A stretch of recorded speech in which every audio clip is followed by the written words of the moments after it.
আমাদের এই special Python 101 কোর্সটি সফলভাবে আপনাদের উপহার দেওয়ার পেছনে স্টাডি মার্টের এআই কুইজ টিমের অনেক বেশি ভূমিকা আছে। আপনি যদি data science, machine learning, cloud computing এবং এ ধরনের সিকিউর ক্যারিয়ার পাইথনের ওপর বিল্ড করতে চান, তাহলে AI quest is the best solution. তাদের কোর্সের সম্পর্কে বিস্তারিত জানতে ভিজিট করুন aiQuest.org। ডিসক্রিপশন এবং কমেন্ট বক্সে লিংক দেওয়া থাকবে। আসসালামু আলাইকুম, পাইথন 101 কোর্সের আজকের এই ভিডিওতে আমরা পাইথনের ফাইল ওপেনিং নিয়ে কাজ করব। অর্থাৎ আজকের এই ভিডিওতে আমরা দেখব আমরা কিভাবে ওপেন ফাংশনটা ইউজ করার মাধ্যমে আমরা আমাদের নির্দিষ্ট কোনো একটা ফাইলকে ওপেন করতে পারি। এটা হতে পারে টেক্সট ফাইল বা ইমেজ ফাইল বা যে কোনো ধরনের ফাইল হতে পারে। সো এইটার জন্য সরাসরি আমরা চলে যাব আমাদের ডকুমেন্টেশনে, এবং এই জায়গাতে আমাদের ডকুমেন্টেশনে বলতেছে আমরা বেসিক্যালি ফাইল হ্যান্ডেলিংয়ের জন্য বেশ কয়েকটা ফাংশন ইউজ করতে পারি। এই যেমন ফাইল হ্যান্ডেলিংয়ের ভেতরে ওপেন নামে একটা ফাংশন আছে, এবং এই ফাংশনের ভেতরে প্যারামিটার হিসেবে আমাদের ফাইল নেম এবং মোড দিতে হয়। সো মোড হিসেবে আমাদের আবার চারটা জিনিস আছে, একটা রিড, একটা অ্যাপেন্ড, একটা রাইট এবং আর একটা ক্রিয়েট।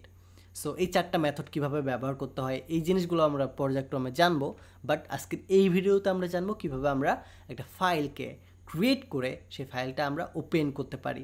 সো ওপেন করার জন্য সরাসরি আমরা চলে যাব আমাদের কোড এডিটরে। এই জায়গাতে গিয়ে আমরা নতুন একটা ফাইল ক্রিয়েট করব। এটা অবভিয়াসলি হবে পাইথন ফাইল, এবং এই জায়গাতে বলবো ফাইল, এবং এই জায়গাতে আমরা এখন একটা ফাইল ক্রিয়েট করব। সো এটার জন্য এগেন আমি একটা ফাইল ক্রিয়েট করব, এটার নাম দেবো শুধুমাত্র ফাইল। এটা হতে পারে টেক্সট ডকুমেন্ট। সো এটার জন্য txt text.text, দ্যাটস ইট, এটা বলে দিতে পারি। সো এটা হবে টেক্সট ফাইল। ওকে, এটার ভিতরে আমি সামথিং লিখে দিলাম, সাবস্ক্রাইব হাবলু প্রোগ্রামার, অ্যান্ড এই কথাটা আমি বেশ কয়েকবার কপি করে দিচ্ছি, জাস্ট কপি করে দিচ্ছি। সো ধরে নেন এখানে 500 লাইন কোড আছে। এই কোডগুলোকে আমরা ফাইল ওপেন দিয়ে এই যে আমাদের টেক্সটগুলো আছে, এই টেক্সটগুলোকে আমরা পাইথনের ওপেন ফাংশন ইউজ করে এখন আমাদের এই টার্মিনালে আউটপুট করে দেখব। ব্যাপারটা অ্যামেজিং না? সো এটা দেখার জন্য সবার শুরুতে আমাদের ওপেন নামে ফাংশনটাকে ইউজ করতে হবে। সো ওপেন, এবং ওপেনের ভিতরে আমরা জানি দুইটা জিনিস দিতে হয়। এক, আমাদের যে ফাইলটাকে ওপেন করতে চাই আমরা সেই ফাইলের নাম বা লোকেশন। সো আমরা ওপেন করতে চাই text.txt-কে। সো এটা লোকেশন যদি এক ঘর আগে থাকে এক ঘর আগে দেবো, এক ঘর পেছনে থাকলে পেছনে দেবো, অর্থাৎ লোকেশনটা আমাদের দিতে হবে। অ্যান্ড দেন কমা দেওয়ার পরে আমরা কি করতে চাই মোডটা বলে দিতে হবে। এই জায়গায় আমরা রিড করতে চাই নাকি রাইট করতে চাই, কোন কাজটা করতে চাই এটা আমাদের বলে দিতে হবে। সো আমরা রাইট নাও রিড করতে চাই। সো এটার জন্য রিডের শর্ট ফর্ম আর লিখবো, এবং এটাকে আমি জাস্ট একটা ভেরিয়েবলের ভেতরে স্টোর করে রাখবো।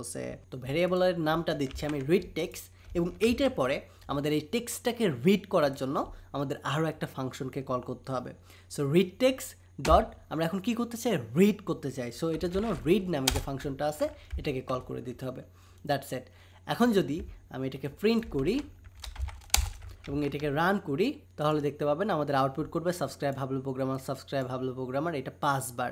এই জায়গায় যদি আমাদের টেক্সটে অন্য কিছু থাকতো, I love programming 100 Times, so এটা যদি থাকতো তাহলে কিন্তু আমাদের আই লাভ প্রোগ্রামিং এটাই বলতো বারবার এটাই বলতো যতবার আমরা এই জায়গায় দিতাম। এখন এগেইন যদি আমি এটাকে রান করে দেখতে পাবেন সাবস্ক্রাইব হাবলু প্রোগ্রামার, দেন বলতেছে I love programming and something.